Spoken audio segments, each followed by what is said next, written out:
വണക്കം. അങ്ങനെ നമ്മുടെ ഗർഭശ്രീമാനായിട്ടുള്ള രാഹുൽ മാങ്കൂട്ടത്തിന് ഉപാധികളോടുകൂടി ജാമ്യം ലഭിച്ചിരിക്കുന്നു എന്ന റിപ്പോർട്ടുകളാണ് ഇപ്പോൾ പുറത്തു വരുന്നത്. ആഹഹഹ ദുൻ ദുൻ ദുൻ ദുന്ദുഭിനാദം നാദം നാദം ദുൻ ദുൻ ദുൻ ദുന്ദുഭിനാദം നാദം നാദം ദേവഹിന്ദുഭൂതം വർഷം മംഗളഘോഷം. അങ്ങനെ നമ്മുടെ രാഹുൽ മാങ്കൂട്ടൻ ജാമ്യം കിട്ടി പുറത്തേക്ക് വരികയാണ്. സുഹൃത്തുക്കളെ, അദ്ദേഹം ബാംഗ്ലൂരുവിലെ അല്ലെങ്കിൽ സുള്ളിയിലെ ഏതോ വനാന്തരങ്ങളിൽ അരിക്കൊമ്പനെ പോലെ ഉൾപ്രദേശങ്ങളിലേക്ക് വകഞ്ഞ് കാട് വകഞ്ഞ് മാറ്റി അകത്തേക്ക് പോയി കൊണ്ടിരിക്കുകയായിരുന്നെന്നാണ് നമ്മുടെ റിപ്പോർട്ടർ അടക്കമുള്ള മാധ്യമങ്ങളെല്ലാം തന്നെ റിപ്പോർട്ട് ചെയ്തുകൊണ്ടിരുന്നത്. പക്ഷേ അദ്ദേഹം നാളെ പാലക്കാട് വോട്ട് ചെയ്യാൻ എത്തുന്നുവെന്ന റിപ്പോർട്ടുകൾ പുറത്തു വന്നിട്ടുണ്ട്. കോൺഗ്രസിനോട് ജാഗരൂകരായിരിക്കാനായി കോൺഗ്രസിൻ്റെ നേതൃത്വം പറഞ്ഞിട്ടുണ്ട്. ഇവനെങ്ങാനും അകത്ത് കയറി കഴിഞ്ഞാൽ വെട്ടി താക്കണമെന്നാണ് പല കോൺഗ്രസിൻ്റെ പ്രവർത്തകരും ഇപ്പോൾ പറഞ്ഞുകൊണ്ടിരിക്കുന്നത്. സംഭവം വേറൊന്നുമല്ല, വോട്ട് ചെയ്യാൻ വന്നിട്ട് ഇനി കിട്ടുന്ന വോട്ട് കൂടെ ഇല്ലാതാക്കണ്ട എന്ന് വിചാരിച്ചാണ് കോൺഗ്രസിനുള്ളിൽ തന്നെ അങ്ങനെ ഒരു സംസാരം ഉണ്ടായിരിക്കുന്നത് എന്നൊരു സൂചന പുറത്ത് നമുക്ക് കിട്ടിയിട്ടുണ്ട്.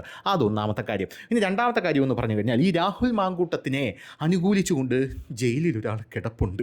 അയാൾ ഇപ്പോഴും ജയിലിൽ തന്നെ കിടക്കുകയാണ്. രാഹുൽ ഈശ്വർ എന്നാണ് അദ്ദേഹത്തിൻ്റെ പേര്. അതായത് ഒറിജിനൽ പീഡനവീര്യം പുറത്തും ആരെയും പീഡിപ്പിക്കാത്ത ഒരുത്തനകത്തും കിടക്കുന്ന ഒരു സാഹചര്യമാണ് നിലവിലുള്ളത്. പോരാത്തതിൻ്റെ ഇയാളെ വക്കീൽ പറഞ്ഞിട്ടുണ്ടായിരുന്നല്ലോ, ഇയാൾ ഒരു ഫൂളിഷ് മാനാണ്, അതായത് ഒരു ബുദ്ധിയും ബോധവും ഇല്ലാത്തൊരു മനുഷ്യനാണെന്ന് പറഞ്ഞിട്ടുണ്ടല്ലോ. യഥാർത്ഥത്തിൽ ഞാനൊരു കാര്യം പറയാം. ഇവിടെയുള്ള മാധ്യമങ്ങൾ നിങ്ങളോട് റിപ്പോർട്ട് ചെയ്യുന്ന കാര്യങ്ങളൊക്കെ പച്ചക്കള്ളമാണ്. അതായത് അദ്ദേഹത്തിൻ്റെ വക്കീൽ അങ്ങനെയല്ല ആക്ച്വലി കോടതിയിൽ പറഞ്ഞത്. കോടതിയിൽ അദ്ദേഹത്തിൻ്റെ വക്കീൽ പറഞ്ഞത്, എൻ്റെ കക്ഷി അതായത് ഈ രാഹുൽ ഈശ്വർ സമൂഹത്തിൽ സ്ഫോടനാത്മകമായിട്ടുള്ള വിപ്ലവങ്ങൾ സൃഷ്ടിക്കണമെന്ന് ആഗ്രഹമുള്ള ഒരു വ്യക്തിയാണ് യുവർ ഓണർ. അതുകൊണ്ട് തന്നെ അദ്ദേഹം അങ്ങനത്തെ ആശയങ്ങളൊക്കെ പറയുമ്പോൾ, ഉദാഹരണത്തിന് മെൻസ് കമ്മീഷൻ പോലെയുള്ള ആശയങ്ങളൊക്കെ പറയുമ്പോൾ അതൊരു ഉട്ടോപ്യം ആശയമാണ്. അതുകൊണ്ട് നാട്ടുകാരതിനെ ഫൂളിഷ് ആശയങ്ങളായി വിലയിരുത്തുന്നു. ഇതാണ് സംഭവം. അതിനകത്ത് ഫൂളിഷ് എന്ന് പറഞ്ഞൊരു വാക്ക് കടന്നു വന്നുപോയി. അതിനെയാണ് നമ്മുടെ മാധ്യമങ്ങൾ, ഞാൻ ഉൾപ്പെടെയുള്ള മാധ്യമങ്ങൾ എടുത്തിട്ടിട്ട് യമം മണ്ടനാണ് എന്ന് പറഞ്ഞു വരുത്തുന്നത്. സംഭവം സത്യമാണെങ്കിലും കോടതിയിൽ വക്കീൽ പറയാതെ പറഞ്ഞത് എന്താണ്, ഉട്ടോപ്യൻ ആശയങ്ങളൊക്കെ, അതായത് ഫൂളിഷ് ആശയങ്ങളൊക്കെ കൊണ്ടുവരുന്ന ഒരു വ്യക്തിയാണ്. ജനങ്ങൾ അതിനെ ഫൂളിഷ് എന്ന് കണ്ടു കഴിഞ്ഞാൽ ഇയാൾ ഒരു ഫൂളാണ് എന്നുള്ള അർത്ഥത്തിൽ നമുക്ക് വേണമെങ്കിൽ വളച്ചൊടിച്ച് തിരിച്ച് വ്യാഖ്യാനിച്ചെടുക്കാം. അതാണ് സെറ്റപ്പ് എന്ന് പറയുന്നത്. അപ്പോൾ നമ്മുടെ രാഹുൽ മാങ്കൂട്ടം അദ്ദേഹത്തിന് ജാമ്യം കിട്ടി. ഉപാധികളോടെയാണ് ജാമ്യം കിട്ടിയിരിക്കുന്നത്. അദ്ദേഹത്തിന് തിരുവനന്തപുരം പ്രിൻസിപ്പൽ സെഷൻസ് കോടതിയാണ് ജാമ്യം അനുവദിച്ചിരിക്കുന്നത് എന്നുള്ള റിപ്പോർട്ട് പുറത്തു വരുന്നു. പിന്നെ കോടതി പറഞ്ഞിട്ടുണ്ട്, എല്ലാ തിങ്കളാഴ്ച നീ മര്യാദയ്ക്ക് വന്ന് ഹാജരായിക്കൊള്ളണം, പോലീസുകാരോട് കളിക്കാനൊന്നും നിൽക്കരുത്. പിന്നെ ഈ വക്കീലന്മാർ കോടതി ഇങ്ങനെയുള്ള സാധനങ്ങളെയൊക്കെ എടുത്ത് നിൻ്റെ മറ്റേവന്മാർ എടുത്തിട്ട് അലക്കിയാലുണ്ടല്ലോ, അതൊട്ടം കിടപ്പുണ്ട്, ചപ്പാത്തി പരത്തിക്കൊണ്ട് രാഹുൽ ഈശ്വർ എന്നാണ് പേര്. അതിൻ്റെ അവസ്ഥ വരും. പിന്നെ അടുത്തൊരു കാര്യം എന്ന് പറഞ്ഞാൽ അന്വേഷണത്തോട് സഹകരിക്കണം. പിന്നെ ഈ സാക്ഷികളെയും പിന്നെ ഇതുമായിട്ട് ബന്ധപ്പെട്ട ഇരയുമായി ബന്ധപ്പെട്ടവരെ ഒന്ന് ഭീഷണിപ്പെടുത്താനോ അല്ലെങ്കിൽ അവരെ ഒന്ന് സ്വാധീനിക്കാനോ പോകരുത്. അങ്ങനെയൊക്കെ ചെയ്തു കഴിഞ്ഞാൽ ഗുരുതരമായിട്ടുള്ള പ്രത്യാഘാതം ഉണ്ടാകും, നിൻ്റെ ആസനത്തെ പിടിച്ച് കയറ്റും. ഇങ്ങനെ പറഞ്ഞാണ് യഥാർത്ഥത്തിൽ ജാമ്യം അനുവദിച്ചിരിക്കുന്നത്. ഇതിൻ്റെ ഇടയിൽ കൂടെ നമ്മുടെ സന്ദീപേട്ടനും ഒളിവിപ്പോയതായിട്ടാണ് റിപ്പോർട്ടുകളെല്ലാം തന്നെ സൂചിപ്പിക്കുന്നത്. സന്ദീപേട്ടനും ഒരു ആശ്വാസ വിധി വന്നിട്ടുണ്ട്. തക്കുടുകൂട്ടം വാ, ഇതൊന്നും വലിയ കേസൊന്നുമല്ല, ആശ്വാസ വിധി തരാം, അറസ്റ്റ് തടയാം. ജാമ്യ ഹർജി നമുക്ക് പിന്നെ പരിഗണിക്കാം, അറസ്റ്റ് തടയാം. അതുകൊണ്ട് അത് തരാമെന്നുള്ളതാണ് പ്രധാനപ്പെട്ട ഒരു കാര്യം എന്ന് പറയുന്നത്. എന്തായാലും രാഹുൽ മാങ്കൂട്ടൻ ജാമ്യം കിട്ടി പുറത്തേക്ക് വരുമ്പോൾ കോൺഗ്രസ് പ്രവർത്തകരുടെ നെഞ്ച് പട്ട എന്ന് നമ്മുടെ ബുള്ളറ്റിൻ്റെ സൈലൻസർ പോലെ ഇങ്ങനെ ഇടിച്ചുകൊണ്ടിരിക്കുകയാണ് എന്നുള്ളത് വേറൊരു പ്രധാനപ്പെട്ട കാര്യം. ഇനി coming back to Rahul Eashwar. ഈ രാഹുൽ ഈശ്വറിൻ്റെ കേസ് നമുക്ക് പറയുകയാണെങ്കിൽ അതിഭീകരമായിട്ടുള്ള രസമാണ്. അതായത് രാഹുൽ ഈശ്വറുമായിട്ട് ബന്ധപ്പെട്ട കുറച്ച് കാര്യങ്ങളൊക്കെ ഞാൻ അറിഞ്ഞു, നിങ്ങളോട് ഷെയർ ചെയ്യാം. സംഭവം എന്ന് പറഞ്ഞാൽ, ഈ രാഹുൽ ഈശ്വർ പോലീസ് അദ്ദേഹത്തെ പിടിച്ചുകൊണ്ട് പോയപ്പോൾ സംഭവം ജാമ്യം കൊടുക്കാം കോടതിക്ക് രാഹുൽ ഈശ്വറിനെ ഫ്രണ്ടിൽ കൊണ്ട് നിർത്തിയപ്പോൾ കോടതിക്ക് ആഗ്രഹമുണ്ട് രാഹുൽ ഈശ്വറിന് ജാമ്യം കൊടുക്കണമെന്ന്, വക്കീലിനും ആഗ്രഹമുണ്ട്. പക്ഷേ പോലീസിൻ്റെ ഒരു വിഷയമെന്ന് പറഞ്ഞാൽ, ഈ പോലീസിനും കോടതിക്കുമൊക്കെ ജഡ്ജിക്കൊക്കെ ഈഗോ എന്ന് പറയുന്ന ഒരു സാധനം ഉണ്ടായിരിക്കും. മനുഷ്യന്മാരായിട്ടുള്ള എല്ലാവർക്കും ഉണ്ട് ഈ സാധനം.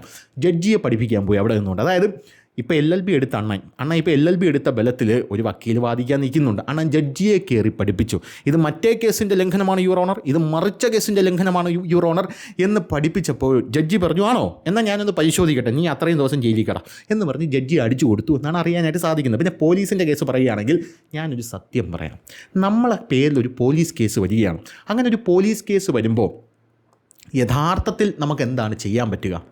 നമുക്ക് സാഷ്ടാംഗം പോലീസിൻ്റെ മുമ്പിൽ നമസ്കരിച്ച് ഈ അന്വേഷണവുമായിട്ട് പൂർണ്ണമായിട്ട് സഹകരിക്കാൻ മാത്രമേ നമ്മളെ കൊണ്ട് സാധിക്കുകയുള്ളൂ. കാരണം ഈ പോലീസുകാരുടെ എഴുത്തുകുത്തിലാണ് നമ്മുടെ ജീവിതം ഇരിക്കുന്നത് എന്നുള്ളത് പച്ചയായിട്ടുള്ള യാഥാർത്ഥ്യമാണ്. അവരുമായിട്ട് സഹകരിച്ച് അവരുമായിട്ട് അനുസരണപ്പെട്ട് നമ്മൾ പോകുമ്പോൾ പോലീസും എന്ത് ചെയ്യും, ജാമ്യത്തിന് പോകുമ്പം അവരും ഒന്ന് പുഷ് ചെയ്യും, കിട്ടിക്കോട്ടെ. കാരണം പോലീസിന് ജാമ്യം കൊടുക്കാത്ത രാഹുൽ ഈശ്വറിനെ അകത്തിട്ടിരുന്ന പോലീസിന് പണിയാണ്. പോലീസിന് പണിയെന്ന് പറഞ്ഞാൽ ഇയാളെ എല്ലായിടത്തും കൊണ്ട് നടക്കണം, പിന്നെ നിരാഹാരം, ക്വിറ്റ് ഇന്ത്യ സമരം, ഉപ്പ് സത്യാഗ്രഹം, അങ്ങനെ പല കാര്യങ്ങളുമായിട്ട് മുന്നോട്ട് പോകുകയാണല്ലോ. അതുകൊണ്ട് അങ്ങനെ പല കാര്യങ്ങളുമായിട്ട് മുന്നോട്ട് പോകുന്നതുകൊണ്ട് തന്നെ പോലീസിന് വലിയ മെനക്കാണ്. അതുകൊണ്ട് എങ്ങനെയെങ്കിലും ജാമ്യം കിട്ടാനേ പോലീസും എന്ത് ചെയ്യത്തുള്ളൂ, ശ്രമിക്കുകയുള്ളൂ. പക്ഷേ പോലീസ് ഇവിടെ അതിന് ശ്രമിച്ചില്ല. പോലീസ് ശ്രമിക്കാത്തതിൻ്റെ പ്രധാനപ്പെട്ട കാര്യം യവൻ ഒരു എല്ല് കൂടുതലാണ്, പോരാത്തതിന് അന്യായ മുടയും. ഒരു മൊടേഷ് കുമാർ ആയതുകൊണ്ട് തന്നെ പോലീസ് ഒന്നും ചെയ്തില്ല. ഇയാൾ അവിടെ കിടന്ന് എന്തൊക്കെയോ പുലമ്പുന്നു, സത്യാഗ്രഹം, നിരാഹാര സത്യാഗ്രഹം പ്രഖ്യാപിക്കുന്നു. പോലീസ് കമാന്നൊരു അക്ഷരം മിണ്ടാതെ ഇങ്ങനെ ഉരിയാടാതെ ഇങ്ങനെ നിൽക്കുകയാണ് പോലീസ്. പോരാത്തതിന് പോലീസ് എന്ത് ചെയ്തു, ഇയാളുടെ ലാപ്ടോപ്പ് ചോദിച്ചപ്പോൾ ഇയാൾ ലാപ്ടോപ്പ് എടുത്തു കൊടുത്തു. ഇതൊരു അഡ്മിനിസ്ട്രേറ്റീവ് ലാപ്ടോപ്പാണ്. അതായത് പോലീസ് പിടിച്ചെടുത്തിരിക്കുന്നത് ഇയാളുടെ കോർപ്പറേറ്റ് ഓഫീസിലെ ലാപ്ടോപ്പാണ്. ആ ഓഫീസിലെ ലാപ്ടോപ്പ് പിടിച്ചെടുത്ത ശേഷം പോലീസിൻ്റെ പാസ്പോർട്ട് ചോദിച്ചു. പാസ്പോർട്ട് ഇയാൾ കൊടുക്കില്ല എന്ന് പറഞ്ഞു. പോലീസിന് ഒരു ഹിമാലയൻ ടാസ്ക് ഒന്നുമല്ല. പോലീസിന് എന്ത് ചെയ്യാം, പോലീസിന് വേണമെങ്കിൽ ഇവിടെ ഈ തിരുവനന്തപുരം എഞ്ചിനീയറിംഗ് കോളേജിൻ്റെ ഫ്രണ്ടിൽ വന്ന് നിന്നുകൊണ്ട് അവിടെ ഏതെങ്കിലും ഒരു ചെക്കൻ ഇറങ്ങി വരണം, ഇങ്ങ് വാടക എന്ന് പറഞ്ഞാൽ ഒരു റോസ് മിൽക്ക് വാങ്ങിച്ചു തരാമെന്ന് പറഞ്ഞ് പോലീസ് ഒന്ന് റോസ് മിൽക്ക് അവർ വാങ്ങിച്ചു കൊടുത്താൽ അവൻ ഈസി ആയിട്ട് പാസ്പോർട്ട് ക്രാക്ക് ചെയ്ത് കൊടുക്കും. ഇല്ലെങ്കിൽ ആ കമ്പനി കോൺടാക്ട് ചെയ്താൽ മതി, അവർ കൊടുക്കും പാസ്പോർട്ട്. പോലീസ് ഇതിനൊന്നും ശ്രമിച്ചില്ല. പോലീസ് നേരെ കോടതിയിൽ പോയി പറഞ്ഞത് അന്വേഷണമായിട്ട് സഹകരിക്കുന്നില്ല യുവർ ഓണർ, ഞങ്ങൾക്കൊന്നും ചെയ്യാൻ പറ്റില്ല എന്നാണ് പോലീസ് പറഞ്ഞത്.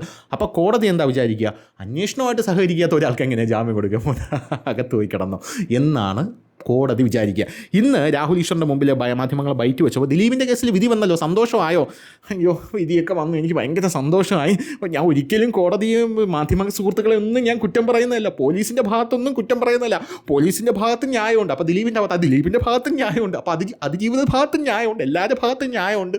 എന്തുകൊണ്ടാണ് നിരാഹാരം അവസാനിപ്പിച്ചത്? അത് എനിക്ക് കിഡ്നിയെ ബാധിക്കുന്നുവെന്ന് നമ്മുടെ ഡോക്ടർമാർ പറഞ്ഞു. ഇനിമല്ല മൂത്രത്തിൽ കല്ലൊക്കെ വന്നു കഴിഞ്ഞാൽ അറിയാമല്ലോ, ഓടിയാൽ മുഴുക്കൂല. അതുകൊണ്ട് ഞാൻ നിരാഹാര സമരം അവസാനിപ്പിച്ചു, 11 കിലോ കുറഞ്ഞു എന്നാണ് രാഹുൽ ഈശ്വർ പറഞ്ഞുകൊണ്ടിരിക്കുന്നത് എന്നുള്ളതാണ് മറ്റൊരു പ്രധാനപ്പെട്ട ഒരു കാര്യം എന്ന് പറയുന്നത്. എന്ത് തന്നെയായിരുന്നാലും രാഹുൽ ഈശ്വർ എന്ന് പറഞ്ഞ മൊടേഷ് കുമാറിനെ ഇത്രയും നാൾ ജയിലിനകത്ത് പിടിച്ചിട്ടത് യഥാർത്ഥത്തിൽ രാഹുൽ ഈശ്വറിൻ്റെ തന്നെ കയ്യിലിരിപ്പുകൊണ്ടാണ്. ഈസി ആയിട്ട് സ്റ്റേഷൻ ജാമ്യത്തിൽ ഇറങ്ങിയപ്പോൾ രാഹുൽ ഈശ്വർ പറയുന്നത് കറക്റ്റാണ്, സ്റ്റേഷൻ ജാമ്യത്തിൽ വിടേണ്ട സംഭവമാണ്. അതേ സ്റ്റേഷൻ ജാമ്യത്തിൽ വിടാം, അതിന് അന്വേഷണമായിട്ട് സഹകരിക്കണം. ഞാൻ ആദ്യത്തെ വീഡിയോയിൽ തന്നെ പറഞ്ഞിരുന്നു, അതായത് കൃത്യനിർവഹണം തടസ്സപ്പെടുത്തുന്ന രീതിയിൽ ഇയാൾ അവിടെ പെരുമാറിക്കഴിഞ്ഞാൽ പോലീസ് എന്ത് ചെയ്യും, അങ്ങനെ ഒരു കേസ് കൂടെ എടുത്ത് മണ്ടയിൽ വെച്ച് തരും. പിന്നെ ജാമ്യമൊക്കെ കിട്ടാൻ വലിയ പാടായിരിക്കും.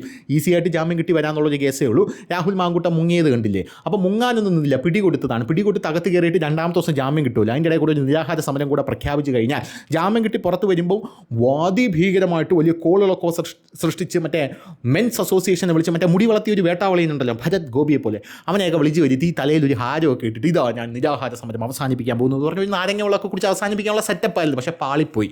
ഇനി കൂടുതൽ ദിവസം നിരാഹാര സമരം കിടന്നു കഴിഞ്ഞാൽ അണ്ടം കയറുമെന്ന് മനസ്സിലായി. ഇപ്പോൾ മീശയൊക്കെ വളർന്ന് കേട്ടോ, ജയിലിൽ നിന്ന് പുറത്തിറങ്ങി വരുന്ന വിഷ്വലൊക്കെ ഉണ്ട്, പല മാധ്യമങ്ങളും ഇത് കൊടുത്തിട്ടുണ്ട്. മീശയൊക്കെ വളർന്ന് ഒരു കോലമായി അണ്ണൻ എന്നുള്ളതാണ് മറ്റൊരു പ്രധാനപ്പെട്ട കാര്യം. എന്ത് തന്നെയായിരുന്നാലും രാഹുൽ മാങ്കൂട്ടത്തിൻ്റെ കേസ്, ഇപ്പോൾ രാഹുൽ മാങ്കൂട്ടത്തിന് 2 ബലാത്സംഗ കേസിലും ജാമ്യം ലഭിച്ചിട്ടുണ്ട്. മുൻകൂർ ജാമ്യം അനുമതികളോടെ, അതായത് ഉപാധികളോടെ ലഭിച്ചിട്ടുണ്ട് എന്നുള്ള റിപ്പോർട്ട് പുറത്തു വരുമ്പോൾ രാഹുൽ ഈശ്വർ ഇപ്പോഴും അകത്ത് തന്നെയാണ് കിടക്കുന്നത്. അതിൻ്റെ ഇടയിൽ ദിലീപിൻ്റെ കേസ് കുടുംബിരി കൊണ്ട് മുന്നോട്ട് പോവുകയാണെന്നുള്ളതാണ് വേറൊരു സംഭവം എന്ന് പറയുന്നത്. ഞാനൊരു കാര്യം പറയട്ടെ, അതായത് ഈ രാഹുൽ മാങ്കൂട്ടം എന്ന് പറയുന്ന വ്യക്തിയുണ്ടല്ലോ, ഈ രാഹുൽ മാങ്കൂട്ടം ആ പെൺകുട്ടിയെ പീഡിപ്പിച്ചു, ബലാത്സംഗം പ്രഥമദൃഷ്ട്യാ നിലനിൽക്കുന്നതാണല്ലോ കോടതി പറയുന്നത്. ദിലീപ് അത് ചെയ്തിട്ടില്ല. ദിലീപ് അത് ചെയ്തു എന്ന് തെളിഞ്ഞിട്ടുമില്ല. ഗൂഢാലോചന കുറ്റമാണ്, അത് തെളിഞ്ഞിട്ടുമില്ല. ഒരു മണൽത്തരിയുടെ തെളിവ് പോലും കണ്ടുപിടിക്കാനായിട്ട് സാധിച്ചിട്ടില്ല. രാഹുൽ മാങ്കൂട്ടം ഒളിവിൽ പോയി, ദിലീപ് ഒളിവിൽ പോയില്ല. രാഹുൽ മാങ്കൂട്ടത്തിന് തെളിവുണ്ട്, ദിലീപിനെ അറസ്റ്റ് ചെയ്യുമ്പോൾ പോലും തെളിവില്ലായിരുന്നു എന്നുള്ളതാണ് വേറൊരു കാര്യം. പിന്നെ ഈ ദിലീപിനെ ക്രൂശിക്കുന്ന പല ആൾക്കാരും രാഹുൽ മാങ്കൂട്ടത്തിനൊപ്പമാണ്, വേടൻ്റെ ഒപ്പമാണ്, അങ്ങനെ പീഡിപ്പിച്ച പല ആൾക്കാരുടെ ഒപ്പമാണ് എന്നുള്ളതാണ് പ്രധാനപ്പെട്ട കാര്യം. അപ്പോൾ എൻ്റെ ഒരു വീക്ഷണകോണത്തിൽ നിന്ന് നോക്കുമ്പം പോലീസുമായിട്ട് പൂർണ്ണമായിട്ട് സഹകരിച്ച് അതിജീവിതയ്ക്കെതിരെ 8 വർഷം ഒരു വാക്കുപോലും പറയാതെ ഇരയുടെ വാദങ്ങൾ എല്ലാം തന്നെ ഇരയുടെ അഡ്വക്കേറ്റുമാർ ചാനൽ ചർച്ചയിൽ വന്നിരുന്ന് അലക്കി വെളുപ്പിക്കുമ്പോൾ ദിലീപിൻ്റെ പോരാട്ടം നയിച്ചത് കോടതിക്കുള്ളിൽ മാത്രമാണ്. അപ്പം നിങ്ങൾ എന്താണ് പറയുന്നത്? അപ്പം നിങ്ങൾ പറയുന്നത് പൈസ ഉണ്ടല്ലോ, പൈസ ഉള്ളവർക്ക് എന്തോ ആവാലോ എന്നാണ് പറയുന്നത്. അതായത് പാവപ്പെട്ടവന് കോടതിയിൽ പോകാൻ പറ്റില്ല, അവന് പൈസയില്ല. ഇനി പൈസ ഉള്ളവർ കോടതിയിൽ പോയിട്ട് ഏതെങ്കിലും കേസ് ബാധിച്ച് ജയിച്ചാൽ അവൻ പണത്തിൻ്റെ ഹുങ്ക് കൊണ്ടാണ് ജയിച്ചത് എന്നാണ് പല ആൾക്കാരും പറയുന്നത്. ഈ പണക്കാരനായിട്ടുള്ളൊരു വ്യക്തി അദ്ദേഹത്തിന് ഇഷ്ടപ്പെട്ട ഒരു കാറ് വാങ്ങിച്ചു കഴിഞ്ഞാൽ, ഒരു ഫോൺ വാങ്ങിച്ചു കഴിഞ്ഞാൽ ഇവരെല്ലാം പറയുന്നത് എത്ര പാവപ്പെട്ടവനെ സഹായിക്കുക എന്നാണ് ഇവരെല്ലാം പറയുന്നത്. ഇനി ആരാണ് ആ പാവപ്പെട്ടവൻ? ഞാൻ തന്നെയാണ് പാവപ്പെട്ടവൻ എന്ന് പറഞ്ഞ് ഈ പാവപ്പെട്ടവൻ രംഗത്തെത്തുകയും ചെയ്യും. എനിക്ക് മനസ്സിലാവുന്നില്ല, ഇതൊരു ലൂപ്പാണ്. എത്ര പറഞ്ഞാലും ഇവർക്കും ഇത് മനസ്സിലാവില്ല. എന്ത് ചെയ്യാൻ പറ്റും? ദിലീപിൻ്റെ ജീവിതം നായ നക്കി എന്ന് മാത്രമല്ലേ നമുക്ക് പറയാനായിട്ട് സാധിക്കുകയുള്ളൂ. അപ്പോൾ ശരി.